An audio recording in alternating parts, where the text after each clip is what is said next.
मध्यम चरित्र मार्कंडेय पुराण की सावर्णिक मनवंतर की कथा के अंतर्गत देवी महात्म्य के द्वितीय अध्याय से लेकर चतुर्थ अध्याय में वर्णित श्लोकों को मध्यम चरित्र कहते हैं। इस चरित्र में श्री मेधा जी ने अपने आश्रम में आए हुए राजा सुरथ और समाधि नामक वैश्य को भगवती की महिमा बताते हुए महिषासुर के वध का प्रसंग सुनाते हैं, जिससे देवताओं ने अपने खोए हुए राज्य को पुनः प्राप्त कर लिया। द्वितीय अध्याय महिषासुर की सेना का वध। इस अध्याय में देवताओं के पुंज से देवी भगवती महालक्ष्मी के प्रकट होने का वर्णन किया गया है। ओम। मध्यम चरित्र के विष्णु ऋषि हैं, महालक्ष्मी देवता हैं, उष्णिक छंद है, शाकंभरी शक्ति है, दुर्गा बीज है, वायु तत्व है और यजुर्वेद स्वरूप है। महालक्ष्मी की प्रसन्नता के लिए मध्यम चरित्र के पाठ में इसका विनियोग है। महर्षि मेधा बोले, प्राचीन काल में देवताओं और असुरों में पूरे 100 वर्षों तक घोर युद्ध हुआ था और देवराज इंद्र देवताओं के नायक थे। इस युद्ध में देवताओं की सेना परास्त हो गई थी और इस प्रकार संपूर्ण देवताओं को जीत महिषासुर इंद्र बन बैठा था। युद्ध के पश्चात हारे हुए देवता प्रजापति श्री ब्रह्मा को साथ लेकर उस स्थान पर पहुँचे जहाँ पर कि भगवान शंकर विराजमान थे। देवताओं ने अपनी हार का सारा वृत्तांत भगवान श्री विष्णु और शंकर जी से कह सुनाया। वह कहने लगे, हे प्रभु, महिषासुर सूर्य, चंद्रमा, इंद्र, अग्नि, वायु, यम, वरुण तथा अन्य देवताओं के सब अधिकार छीनकर सबका अधिष्ठाता बन बैठा है। उसने समस्त देवताओं को स्वर्ग से निकाल दिया है। वह मनुष्यों की तरह पृथ्वी पर विचर रहे हैं। दैत्यों की सारी करतूत हमने आपको सुना दी है और आपकी शरण में इसलिए आए हैं कि आप उनके वध का कोई उपाय सोचें। देवताओं की बातें सुनकर भगवान श्री विष्णु और शंकर जी को दैत्यों पर बड़ा गुस्सा आया। उनकी भौहें तन गईं और आंखें लाल हो गईं। गुस्से से भरे हुए भगवान विष्णु के मुख से बड़ा भारी तेज निकला और उसी प्रकार का तेज भगवान शंकर, ब्रह्मा और इंद्र आदि दूसरे देवताओं के मुख से प्रकट हुआ। फिर वह सारा तेज एक में मिल गया और तेज का पुंज वह ऐसे दिखता था जैसे कि जाज्वल्यमान पर्वत हो। देवताओं ने देखा कि उस पर्वत की ज्वाला चारों ओर फैली हुई थी और देवताओं के शरीर से प्रकट हुए तेज की किसी अन्य तेज से तुलना नहीं हो सकती थी। एक स्थान पर इकट्ठा होने पर वह तेज एक देवी के रूप में परिवर्तित हो गया और अपने प्रकाश से तीनों लोकों में व्याप्त जान पड़ा। वह भगवान शंकर का तेज था। उससे देवी का मुख प्रकट हुआ। यमराज के तेज से उनके सिर के बाल बने। भगवान श्री विष्णु के तेज से उनकी भुजाएं बनी। चंद्रमा के तेज से दोनों स्तन और इंद्र के तेज से जंघा तथा पिंडली बनी और पृथ्वी के तेज से नितंब भाग बना।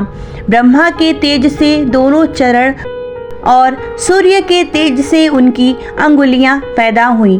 वसुओं के तेज से हाथों की अंगुलियां एवं कुबेर के तेज से नासिका बनी। प्रजापति के तेज से उनके दांत और अग्नि के तेज से उनके नेत्र बने। संध्या के तेज से उनकी भौहें और वायु के तेज से उनके कान प्रकट हुए। इस प्रकार उस देवी का प्रादुर्भाव हुआ था। महिषासुर से प्रजापति देवता उस देवी को देखकर अत्यंत प्रसन्न हुए। भगवान शंकर ने अपने त्रिशूल में से एक त्रिशूल निकालकर उस देवी को दिया और भगवान विष्णु ने अपने चक्र में से एक चक्र निकालकर उस देवी को दिया। वरुण ने देवी को शंख भेंट किया। अग्नि ने उन्हें शक्ति दी। वायु ने उन्हें धनुष और बाण दिए। सहस्त्र नेत्रों वाले श्री देवराज इंद्र ने उन्हें अपने वज्र से उत्पन्न करके एक वज्र दिया और ऐरावत हाथी का एक घंटा उतारकर देवी को भेंट किया। यमराज ने उन्हें काल दंड में से एक दंड दिया। वरुण ने उन्हें पास दिया। प्रजापति ने उस देवी को स्फटिक की माला दी। ब्रह्मा जी ने उन्हें कमंडलू दिया। सूर्य ने देवी के समस्त रोमों में अपनी किरणों का तेज भर दिया। काल ने उन्हें चमकती हुई ढाल और तलवार दी और उज्जवल हार और दिव्य वस्त्र उन्हें भेंट किए।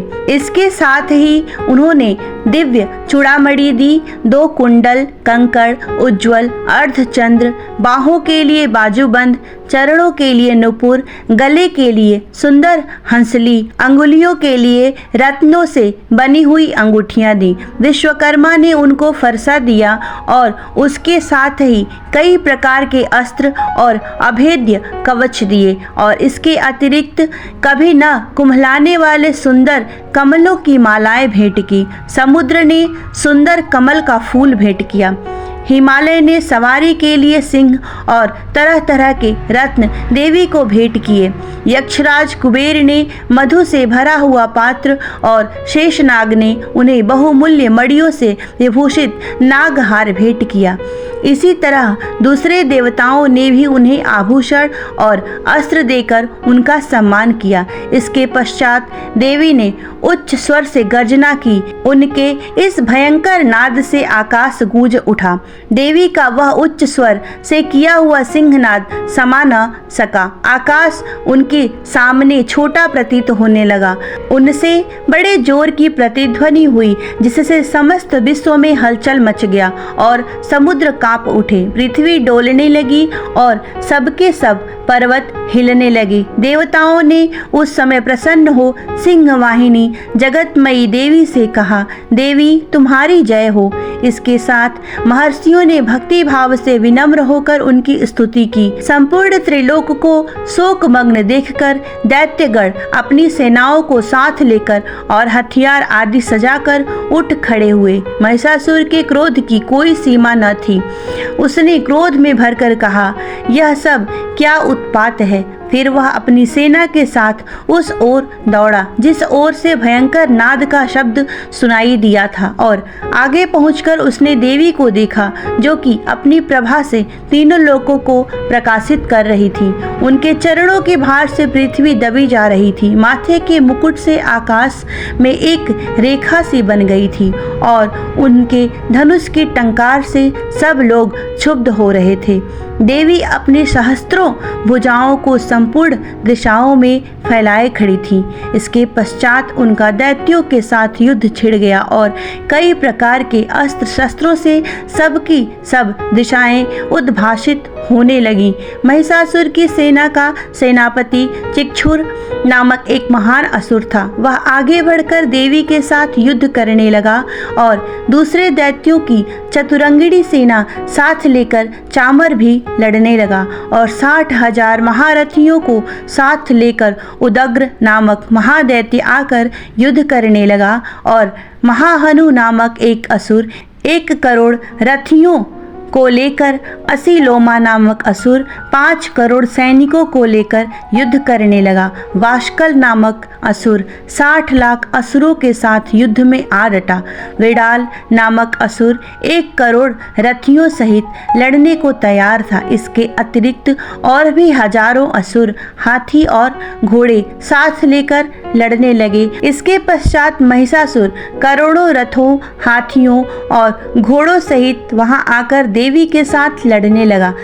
सभी असुर तोमर, भिंदीपाल, शक्ति, मूसल, खड्गों, फरसों, पट्टियों के साथ रणभूमि में देवी के साथ युद्ध करने लगे। कई शक्तियां फेंकने लगे। इसके पश्चात सबके सब दैत्य अपनी अपनी तलवारें हाथों में लेकर देवी की ओर दौड़े और उन्हें मार डालने का उद्योग करने लगे। मगर देवी ने क्रोध में भरकर खेल ही खेल में उनके सब शस्त्रों को काट दिया। इसके पश्चात ऋषियों और देवताओं ने देवी की स्तुति आरंभ कर दी और वह प्रसन्न होकर असुरों के शरीर पर अस्त्र शस्त्रों की वर्षा करती रही। देवी का वाहन भी क्रोध में भरकर दैत्य सेना में इस प्रकार विचरने लगा जैसे कि वन में दावानल फैल रहा हो। युद्ध करती हुई देवी ने क्रोध में भर जितने श्वासों को छोड़ा वह तुरंत ही सैकड़ों हजारों गणों के रूप में परिवर्तित हो गए। फर से भिंदीपाल, खड्ग तथा पाटिस इत्यादि अस्त्रों के साथ दैत्यों से युद्ध करने लगी।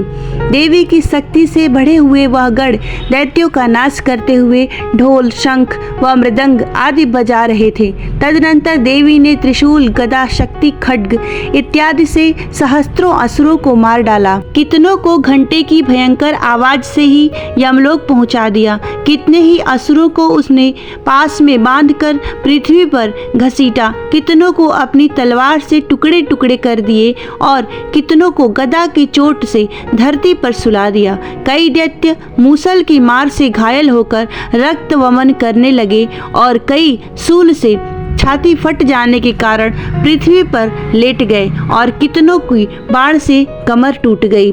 देवताओं को पीड़ा देने वाले दैत्य कट कट कर मरने लगे। कितनों की बाहें अलग हो गई, कितनों की ग्रीवाएं कट गई, कितनों के सिर कट कर दूर भूमि पर लुढ़क गए, कितनों के शरीर बीच में से कट गए और कितनों की जंघाएं कट गई और वह पृथ्वी पर गिर पड़े। कितने ही असुर के सिर व पैरों के कटने पर भी भूमि पर खड़े हुए और शस्त्र हाथ में लेकर देवी से लड़ने लगे और कई दैत्यगण भूमि में बाजों की ध्वनि के साथ नाच रहे थे और कई असुर जिनके सिर कट चुके थे बिना सिर के धड़ से ही हाथ में शस्त्र लिए हुए लड़ रहे थे। दैत्य रह रहकर ठहरो ठहरो कहते हुए देवी को युद्ध के लिए ललकार रहे थे। जहाँ पर यह घोर संग्राम हुआ था वहां की भूमि रथ, हाथी, घोड़े और असुरों की लाश से भर गई थी और असुर सेना के बीच में रक्तपात होने के कारण रुधिर की नदियां बह रही थीं। इस तरह से देवी ने असुरों की विशाल सेना को क्षण भर में इस तरह से नष्ट कर डाला जैसे तृण काष्ठ के बड़े समूह को अग्नि नष्ट कर डालती है। और देवी का सिंह भी गर्दन के बालों को हिलाता हुआ और बड़ा शब्द करता हुआ असुरों के शरीरों से मानो उनके प्राणों को ढूंढ रहा था। वहां देवी के गणों ने जब दैत्यों के साथ युद्ध किए तो देवताओं ने प्रसन्न होकर आकाश से उन पर पुष्प की वर्षा करने लगे। इस प्रकार श्री मार्कंडेय पुराण में सांवर्णिक मनवंतर की कथा के अंतर्गत देवी महात्म्य में महिषासुर की सेना का वध नामक दूसरा अध्याय पूरा हुआ। जय मां अम्बे।